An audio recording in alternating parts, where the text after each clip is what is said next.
கேளக்கீர் சித்தருக்கு நம்ம கோயில் கட்டியிருக்கோம். நீங்கள் நினச்சி பாருங்கள், நான் ஒரு 100 அடியில் முருகன் சிலை வைக்கிறேன்னு சொல்லி ஒரு கோயில் கட்டியிருந்தா இந்த கோவிலுக்கு பக்தர்கள் வருவது என்பது எளிதான ஒரு காரியம். ஒரு சிவன் கோயில் கட்டுறேன் அப்படின்னா இந்த கோயிலுக்கு கூட்டம் வர்றதுங்கிறது ரொம்ப எளிதான காரியம். ஏற்கனவே இந்த உலகத்தில் சாமியார் மேலே யாருக்கும் நம்பிக்கை இல்லை. நான் என்னைய சாமியார்னு எந்த இடத்துலையும் ப்ரொஜெக்ஷன் பண்ணனதும் கிடையாது. ஓகே, இப்போ நீங்கள் நினச்சி பாருங்கள், நான் நல்லா இருந்தேன், எனக்கு கடவுள், நான் இமயமலைக்கு போனேன், நான் ஒரு கஷ்டத்தில் போனேன், அங்கே எனக்கு ஒரு தெய்வம் காட்சி கொடுத்தார், இந்த மந்திரம் கொடுத்தார், இந்த மந்திரத்தை நீ சொல்லு நான் வருவேன்னாரு, வந்தார், நான் நல்லா இருந்தேன். நான் நல்லா இருந்த உடனே இதையே மக்களுக்கு சொல்ல ஆரம்பித்தேன், எனக்கு தெரிஞ்சவங்களுக்கு. அப்புறம் ஒரு வீடியோவில் போட்டு அப்படி உருவானதான் இந்த முழு கட்டமைப்பும். நீங்கள் இந்த கோயிலுக்கு வரீங்கன்னா உங்களுக்கு நடந்தால் தானே வருவீங்க. உங்களுக்கு நடக்கலைன்னா நீங்கள் ஏன் வர போகிறீங்க? இது ஃபேக். இங்கே ஒன்றே ஒன்று என்னன்னா, இது அசோகா அப்படிங்கிற ஒரு தனிப்பட்ட நபருக்கு கடவுள் காட்சி கொடுத்துருக்கிறார்.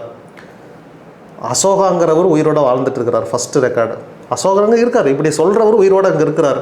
அவர் ஒரு கோயிலும் கட்டிட்டார். அந்த கோயிலுக்கு லட்சக்கணக்கான பக்தர்கள் வராங்க. அதுவும் நிஜம். அந்த கோவிலில் ஒரு சிலையும் வச்சுருக்காங்க, அதுதான் அந்த சித்தர். அதுவும் நிஜம்.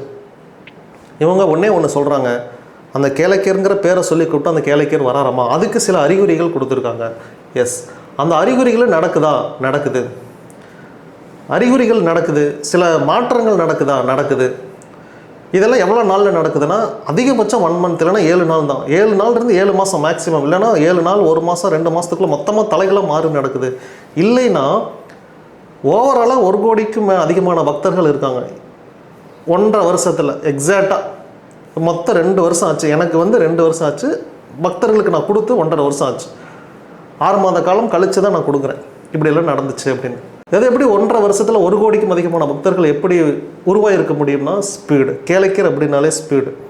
வெளிநாட்டில் அத்தனை பேர் சொல்லிகிட்டு இருக்காங்க. அதுவும் இலங்கையிலலாம் பார்த்தீங்கன்னா கிட்டத்தட்ட எனக்கு தெரிஞ்ச ஒரு 10,000க்கு மேற்பட்ட பக்தர்கள் இலங்கையில் எனக்கு இருக்காங்க. கூப்பிட்டுக்கிட்டே இருக்காங்க, இலங்கைக்கு நீங்கள் வாங்க, மலேசியாவுக்கு நீங்கள் வாங்க, சிங்கப்பூருக்கு வாங்க. மலேசியாவில் ஜேபியில் நான் ஒரு மண்டபம் பிடிச்சி மலேசியாவில் ஜேபிக்கு வரப்போகிறேன் அப்படின்னு நான் சொல்லி அனௌன்ஸ் பண்ணி ஃப்ளைட் டிக்கெட் முதற்கொண்டு போட போகிறேன். அந்த நேரத்தில் தான் ரொம்ப பிஸி ஆகிட்டோம். அன்னைக்கு போன வருஷம் தைப்பூசத்துக்கெலாம். அப்புறம் கேன்சல் ஆனது. இன்றைக்கி வரைக்கும் பிஸி ஷெடியூலில் அதை பண்ணவே முடியல. ஆஸ்திரேலியாவுக்கு கூப்பிடுறாங்க. யூஎஸ்லாம் நிறைய பக்தர்கள் இருக்காங்க. இந்த மாதிரி வெளிநாட்டில் இருக்கிறவங்க அத்தனை பேர் அவங்க சொல்கிறாங்க, சார் ஒரு தடவையாவது உங்களை நான் பார்க்கணும். இது எப்படி அவங்களுக்குலாம் என்ன ஆச்சரியன்னா, நாங்கள் இது மாதிரி நிறைய வீடியோ பார்த்துருக்கேன் சார், இதெல்லாம் நிறைய பேர் எல்லாம் சொல்லுவாங்க, நான் இதெல்லாம் ஃபேக்குன்னு நினச்சேன். பட்டு நான் கூப்பிட்டு பார்க்குறேன், எனக்கு பட்டாம்பூச்சி வருது சார். அங்கெல்லாம் பட்டாம்பூச்சியை நான் பார்த்ததில்ல. இதெல்லாம் எப்படி இப்படி நடக்குதுன்னு தெரியல. அப்போ நான் சந்தன வாசம் வேணும்னு கேட்டேன், சந்தன வாசம் வந்துச்சு அப்படின்னாங்க. இதுதான் மாற்றம். இந்த கேளக்கீருங்க விஷயத்தை நீங்கள் புதுசாக பார்க்குறீங்க. இது எப்படி ஏற்றுக்கிறது?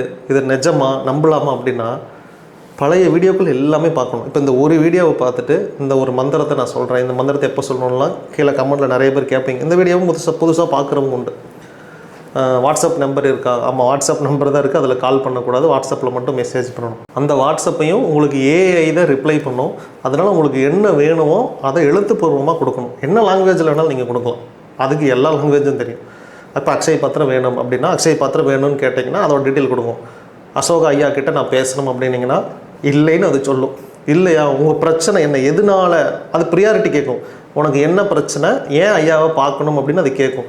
எனக்கு இந்த மாதிரி பிரச்சனை அப்படின்னு அதுட்டு சொன்னீங்கன்னா ஏஐ உங்களுக்கு ப்ரிஃபரன்ஸ் கொடுக்கும். இப்போ ரொம்ப ஹாஸ்பிட்டலில் சீரியஸாக இருக்காங்க, உடனே இவங்களுக்கு பற்றி பேசணும் அப்படின்னா அது எனக்கு நோட்டிஃபிகேஷன் அனுப்பும். ஓகேயா? இல்லைங்க உங்கள்கிட்ட சும்மா பேசணும் அப்படின்னு சொன்னீங்கன்னா ரிஜெக்ட் பண்ணி விட்டுரும். இதுதான் இங்கே ஏன்னா நிறைய பேர் மெசேஜ் பண்ணுறாங்க, எல்லாருக்கும் ரிப்ளை பண்ண முடியலன்னு நம்ம ஒரு ஏஐ சாஃப்ட்வேர் போட்டு வச்சுருக்கோம். அது உங்ககிட்ட என்ன பேசுதுன்னு எனக்கும் தெரியாது, அதுக்கும் தெரியாது.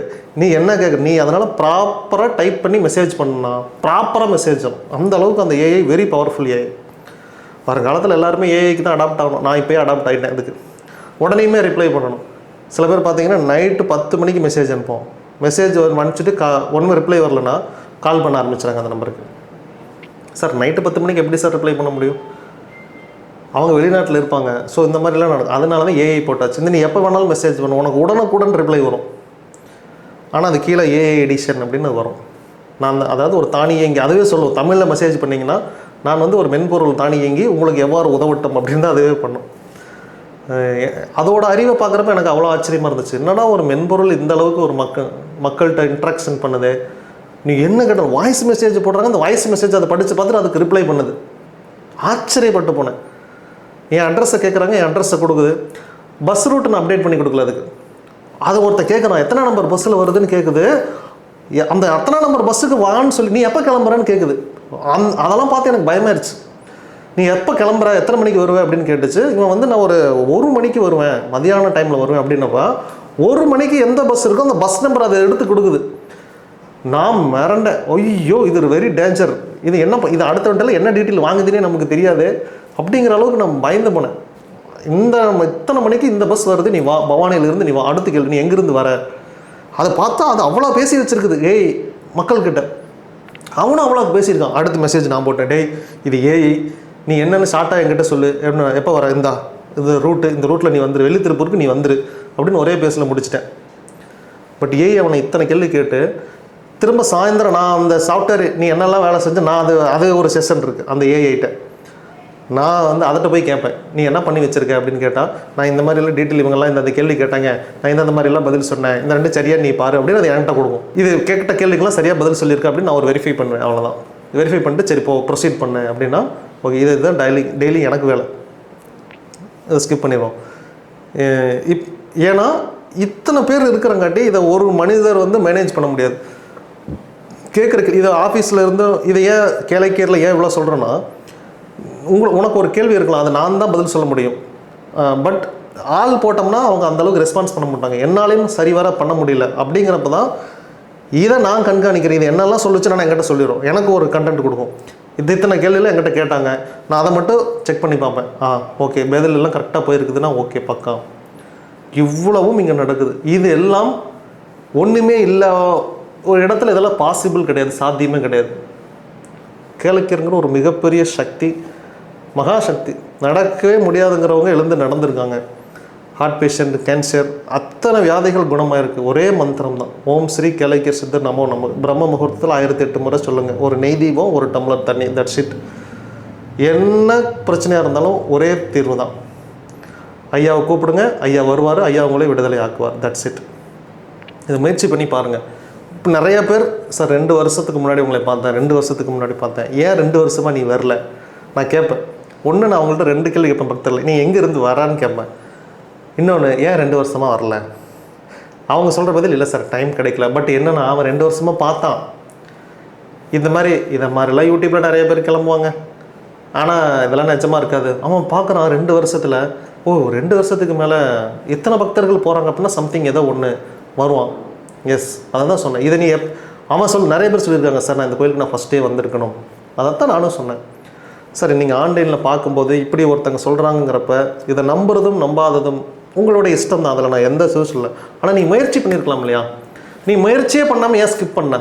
இப்போ நிறைய பேர் என்கிட்ட சொல்கிறது, உங்களை நான் டெஸ்ட்டு பண்ணியிருக்கலாம், டெஸ்ட்டு பண்ணாமல் விட்டுட்டேன் இந்த மந்திரத்தை, இதெல்லாம் ஃபேக்காக தான் இருக்கணும், கடந்து போயிட்டேன்.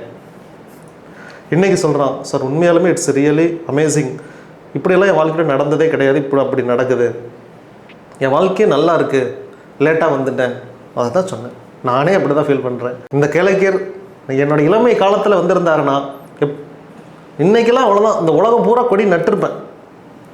அந்த ஸ்பிரிட்டு, அந்த இளமைங்கிற ஒரு ஸ்பிரிட் இருக்குது. நீங்கள் மீண்டும் எடுக்கவே முடியாத ஒரு சொத்து உங்கள் இளமை தான்.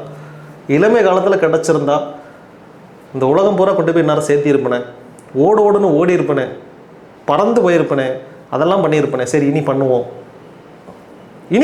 என்ன டைம் லேட் ஆயிடுச்சு, கேளைக்கேர் லேட்டாக வந்துட்டார், 33 வயசுக்கு அப்புறம் வந்துட்டார். சரி பண்ணுவோம், இனி பண்ணுவோம். மகாசக்தி, பயங்கரமான சக்தி. கேளைக்கேர்னா இன்ஸ்டன்ட், உடனுக்குடன் கொடுப்பார். அதனால் நீங்கள் என்ன வேணுமோ அது கேளைக்கேர்கிட்ட கேட்டு பெற்றுக்கொள்ளுங்கள். கேளைக்கேர் சித்தர் நமோ நம.